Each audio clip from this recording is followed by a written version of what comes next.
Menciptakan interaksi dalam e-learning. Bagaimana kita memilih atau menentukan model aktivitas dan teknologi pembelajaran yang tepat dalam e-learning? Pada video ini kita akan belajar mengenai 3 buah frameworks dari Richard Caladin, yaitu Learning Activities Model, Learning Technologies Model, dan Technology Selecting Method. Untuk membangun pembelajaran yang interaktif dalam e-learning, Richard Caladin melalui bukunya yang berjudul Enhancing E-Learning with Media-Rich Content and Interaction memberikan 2 buah framework awal, yaitu Learning Activities Model dan Learning Technologies Model. LAM atau model aktivitas pembelajaran terdiri dari 5 aktivitas pembelajaran yang terbagi ke dalam 2 kategori, yaitu representasional atau interaksi dengan media, dan dialogikal yaitu interaksi yang bersifat resiprokal antar manusia. 2 aktivitas pembelajaran yang tergolong representasional yaitu provision of material, di mana penyaji menyediakan materi, dan interaction with material ketika pembelajar berinteraksi dengan materi tersebut. Kemudian aktivitas pembelajaran yang tergolong dialogikal adalah interaction with facilitator ketika pembelajar berinteraksi dengan fasilitator atau instruktur, dan interaction between learner ketika pembelajar berinteraksi dengan pembelajar yang lain. Satu lagi, aktivitas pembelajaran yang terjadi secara dialogikal tetapi terjadi di dalam diri pembelajar yaitu interaction. Walaupun Caladin sendiri menyebutkan interaction ini sulit untuk diukur.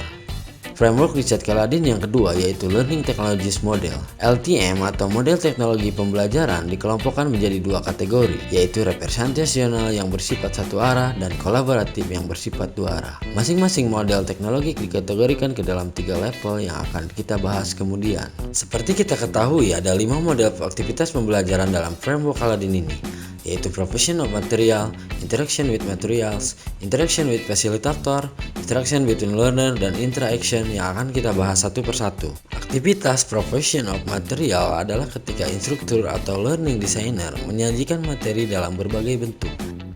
Yang dimaksud dengan material menurut Caladin di sini adalah seperti pengetahuan, informasi, dan data.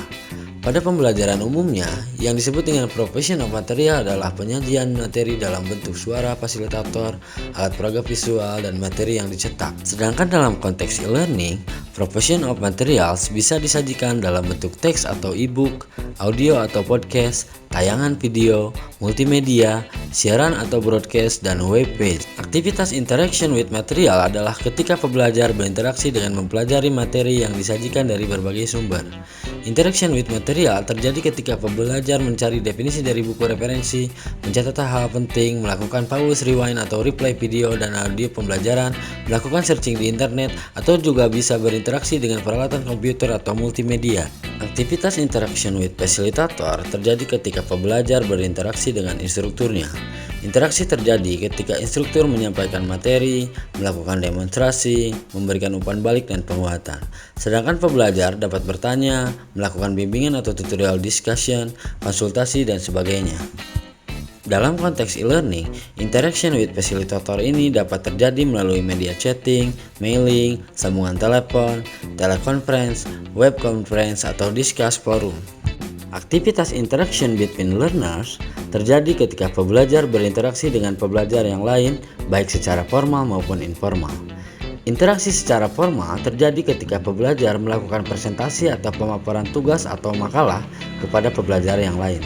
Sedangkan interaksi informal terjadi ketika pembelajar berdiskusi dan mengobrol dengan pembelajar yang lain dimanapun dan kapanpun, selama hal itu berkaitan dengan materi yang dipelajari. Interaction between learner ini bisa terjadi melalui media chatting, mailing, sambungan telepon, forum group discussion, dan sebagainya. Aktivitas interaction adalah interaksi yang terjadi di dalam diri pembelajar, di mana pembelajar berinteraksi dengan pemahamannya sendiri mengenai materi yang dipelajari. Aktivitas interaction terjadi ketika pembelajar merefleksikan apa yang dilihat dan didengar, kegiatan berpikir kritis, menyempurnakan ide, pendapat, dan sikap, ataupun membandingkan pengetahuan yang baru dengan pengetahuan yang ada. Caladin mengkategorikan interaction ini sebagai aktivitas yang dialogikal walau interaksi pembelajar dengan dirinya sendiri. Caladin sendiri menyebutkan bahwa aktivitas interaction ini sulit diukur karena terjadi di dalam diri pembelajar sehingga hanya pembelajar sendiri yang tahu. Kelima aktivitas pembelajaran dalam framework Caladin ini terjadi secara iteratif dan berulang, walaupun urutannya bisa saja berbeda-beda. Caladin menyarankan agar kelima aktivitas pembelajaran ini terjadi, walaupun dalam beberapa e-learning hanya sebagian aktivitas saja yang terfasilitasi. Sebagai contoh, dalam e-learning skill academy, kita hanya difasilitasi sekitar 3 aktivitas pembelajaran, yaitu provision of material ketika kita disajikan video pembelajaran. Interaction with material terjadi ketika kita mempelajari video yang disajikan. Interaction dimungkinkan ketika kita merefleksikan apa yang kita pelajari dari video tersebut. Bahkan interaction with facilitator pun tidak difasilitasi dalam e-learning tersebut, karena penilaiannya dilakukan secara otomatis dengan sistem komputer. Contoh lain, Open Learning milik UKM Malaysia hanya memberikan 4 aktivitas pembelajaran, yaitu provision of material, interaction with materials, interaction, dan interaction between learner. Lain halnya ketika kita mengikuti mata kuliah desain pembelajaran daring di S2 TPUNJ, provision of materials diberikan menggunakan media by utilization, yaitu video-video YouTube. Kemudian kita berinteraksi dengan video-video tersebut. Selanjutnya kita berinteraksi dengan fasilitator walaupun terjadi secara asinkronus. Interaction pun terjadi pada proses-proses tersebut. Selain itu, kita juga difasilitasi untuk berinteraksi dengan pembelajar yang lain melalui forum diskusi, lewat WA Group, ataupun melalui forum diskusi pada Google Classroom. Selanjutnya, seperti kita ketahui dalam framework yang kedua dari Kaladin mengenai learning teknologi model teknologi pembelajaran dikelompokkan menjadi 2 kelompok teknologi, yaitu representasional dan kolaboratif. Model teknologi pembelajaran yang bersifat representasional hanya memungkinkan terjadinya interaksi satu arah, sedangkan teknologi pembelajaran yang bersifat kolaboratif memungkinkan terjadinya interaksi secara 2 arah. Kedua kelompok teknologi pembelajaran ini memiliki 3 kategori level, dari level 1 sampai level 3. Model teknologi pembelajaran yang dikategorikan representasional pada level 1 bersifat teks dan still image, contohnya berupa e-book, GIF, infografis, dan sebagainya. Sedangkan yang dikategorikan kolaboratif pada level 1 ini bersifat text only tetapi memungkinkan interaksi 2 arah, seperti chat, email, SMS, forum diskusi, dan lain-lain. Contoh model teknologi pembelajaran pada level 2 yang dikategorikan representasional bersifat voice atau audio only. Contohnya audio recorder, podcast, radio, dan sebagainya. Sedangkan yang berkategori kolaboratif bersifat voice atau audio only juga, tetapi memungkinkan interaksi 2 arah seperti telepon, audio, conference, dan lain-lain. Kemudian model teknologi pembelajaran pada level 3 kategori representasional bersifat voice dan moving image seperti video, animasi, multimedia, dan sebagainya, namun hanya dapat berinteraksi satu arah. Di sisi lain, model teknologi pembelajaran kategori kolaboratif pada level 3 bersifat voice dan non-verbal attribute. Artinya teknologi ini mengeluarkan suara dan menampilkan atribut non-verbal, contohnya video conference, web conference, dan lain-lain. Framework yang ketiga dari Kaladin adalah Technology Selecting Method atau metode dalam menentukan teknologi yang tepat. Sebagaimana kita ketahui, LLM adalah proses memilih aktivitas pembelajaran yang terdiri dari aktivitas representasional maupun dialogik. Sedangkan LTM adalah proses pemilihan teknologi pembelajaran yang terdiri dari teknologi representasional dan teknologi kolaboratif. Framework TSM ini merupakan metode untuk menentukan kombinasi yang tepat antara aktivitas dan teknologi mana yang akan digunakan dalam pembelajaran. Terdapat 3 kriteria pemilihan dalam framework TSM dari Kaladin ini. Kriteria yang pertama adalah the mechanic of the subject atau karakteristik dari mata kuliah atau mata latih. Kriteria pemilihan ini mengacu kepada atribut yang diperlukan untuk konten dan interaksi yang efektif dan efisien. Proses pemilihan ini dapat dibantu dengan pertanyaan, apakah teknologi X pada LTM dibutuhkan dalam aktivitas Y pada LAM? Kriteria yang kedua adalah learner and facilitator implication atau kesiapan pembelajar dan fasilitator. Kriteria ini mengacu kepada akses pembelajar dan fasilitator serta keterampilan penggunaannya.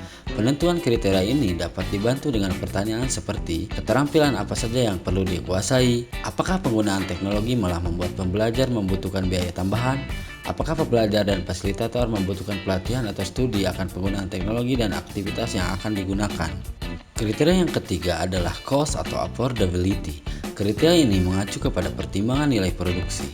Kriteria cost ini dapat dibantu dengan pertimbangan apakah penggunaan teknologi dan aktivitas tertentu dapat meningkatkan efektivitas dan efisiensi. Kemudian pertanyaan apakah organisasi siap dan mampu untuk menyediakan berbagai kebutuhan yang timbul akibat penyelenggaraan aktivitas dan teknologi pembelajaran yang akan digunakan.